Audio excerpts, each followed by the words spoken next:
Some jokes are meant to get a laugh. Some jokes pass and are forgotten the moment the applause fades. And then there are jokes that open doors that were never meant to be opened, doors to memories so private, so heavy that once they swing open, nothing is ever quite the same again. On November 14th, 1985, one harmless joke did exactly that. It cracked open a secret that Clint Eastwood had carried in silence for 15 years, that a secret tied to a promise, that a promise tied to a dying father, and a moment so raw that even the king of late-night television was left speechless. That night, America didn't just see a movie star do something unexpected. America saw a man lay down his armor. The NBC studios in Burbank, California were buzzing with the familiar energy of a Tonight Show taping. Studio lights glowed. Cameras rolled. The band warmed up. 465 audience members filled their seats, most of them thrilled just to be inside the room where television history had been made for decades. Nobody came expecting tears. Johnny Carson had been behind that desk for 23 years. Presidents had sat across from him. Icons, legends, people who controlled every word, every expression. Johnny had seen nerves, arrogance, charm, and ego. He thought he understood how this worked. That night he was wrong. When Clint Eastwood stepped out from behind the rainbow curtain, the audience erupted. He moved slowly, deliberately, the way he always did. 6'4", broad shoulders, a face carved from years of squinting into desert suns and staring down villains. He wasn't just an actor, he was an image. Strength, control, silence.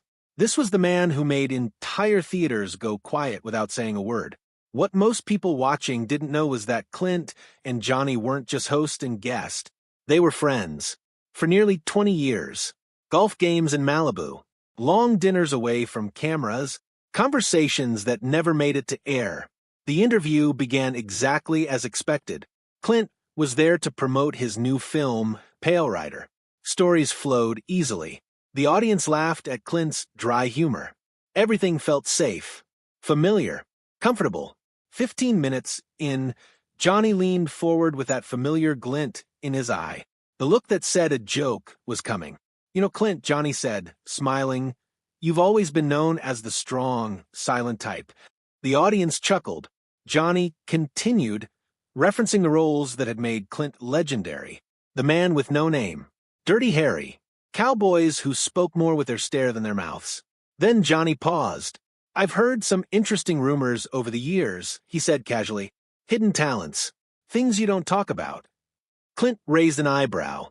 "Is that so?" Johnny gestured toward the grand piano sitting near the bandstand. "I heard you actually play piano. Is that true? Or is that just Hollywood nonsense?" The audience laughed louder now. The idea was absurd. Dirty Harry at a piano. The man who'd gunned down hundreds of bad guys on screen, gently pressing ivory keys. Johnny pressed on, enjoying the moment. "Come on," he said. "You've handled every weapon known to man in your movies. Surely you can handle a piano." Ed McMahon's laughter echoed through the studio. But Clint wasn't laughing. He sat very still in the guest chair. His expression didn't change much, but Johnny noticed.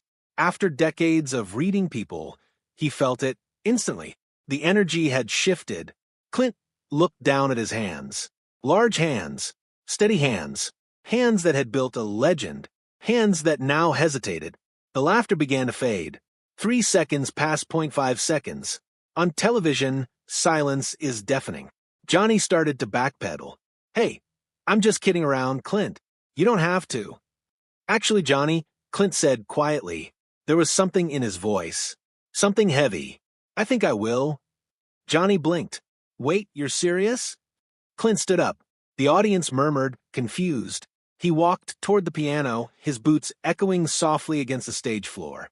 Each step felt deliberate, weighted, as if he were walking toward something he'd been avoiding for years. He sat down at the bench. His hands hovered above the keys. The studio went completely silent. The band lowered their instruments. Ed McMahon's grin faded. Camera operators exchanged glances. Johnny stepped out from behind his desk, instinct screaming that something important was unfolding. And then, for the first time in his career, America saw something it had never seen in Clint Eastwood's eyes. Vulnerability. What happened next cannot be understood without going back, far back, to a childhood shaped by instability and quiet sacrifice. Clint Eastwood Jr. was born in 1930 during the Great Depression. Stability was a luxury his family never had. His father chased work wherever he could find it: steel mills, gas stations, sales jobs, anything to keep food on the table. They moved constantly. Oakland, Sacramento, Spokane, town after town, house after house. By the time Clint was 15, he had lived in more places than most people ever would. Money was always tight. Dreams were a luxury. But Clint's father carried one dream quietly inside him: music. Before the Depression crushed so many ambitions, Clint Eastwood Sr. had been a gifted pianist. Jazz standards, classical pieces, melodies that lingered long after the final note. People who heard him said he could have done something with it. Life had other plans. The piano became something he touched only in stolen moments. Late at night, after work, when the house was quiet and the world wasn't asking anything of him, young Clint would hear it through thin walls, soft notes drifting through rented homes. He would sneak out of bed and sit on the stairs listening. His father never knew. Those moments became some of Clint's most treasured memories. Music wasn't just sound, it was peace. It was the only time he heard his father rest. As Clint grew older and started dreaming of Hollywood, his father never discouraged him. When rejection letters piled up, when people said acting was foolish, his father stood firm. "You've got something special," he'd say. "Don't let anyone tell you different." Years passed. Clint found success. Fame followed. Roles multiplied. The promise of music faded into the background of a life moving at full speed. Then one evening in 1965, Clint sat with his father on a back porch in Northern California. His father's health was beginning to decline. The sun dipped low. The air felt heavy. "Can I ask you something?" his father said. "Anything, Dad."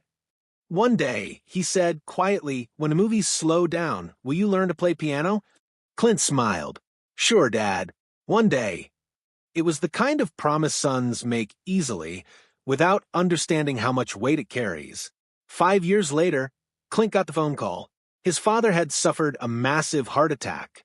He dropped everything and flew to Los Angeles. When he walked into the hospital room, the man who had survived the Depression, who had worked every job imaginable, looked small, fragile.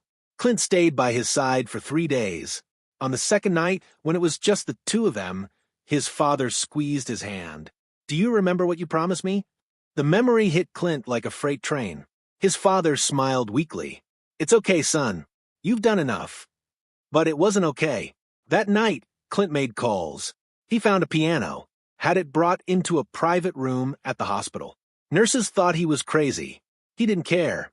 For 48 hours, Clint practiced, fingers aching, back hunched, playing not for perfection, but for love. On February 22nd, the doctor said his father was awake. One final lucid window. Clint had the piano wheeled into the room. When his father saw it, his eyes widened. "Just listen, Dad," Clint said.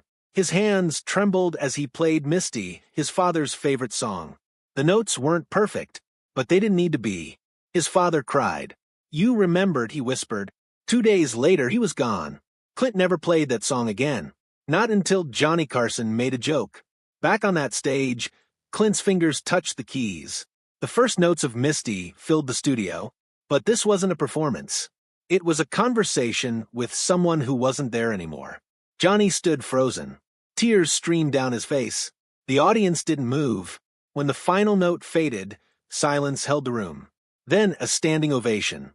Not applause, gratitude. Johnny approached the piano, voice breaking. "I had no idea," he said. "Why didn't you ever tell me?" "Some things aren't meant to be told," Clint said. "They're meant to be kept."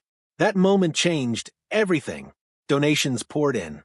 A music fund was created. Thousands of children received instruments. A private promise became a public legacy. And every year alone, Clint still sits at a piano and plays Misty. Because some promises aren't meant to be kept once. They're meant to be kept forever.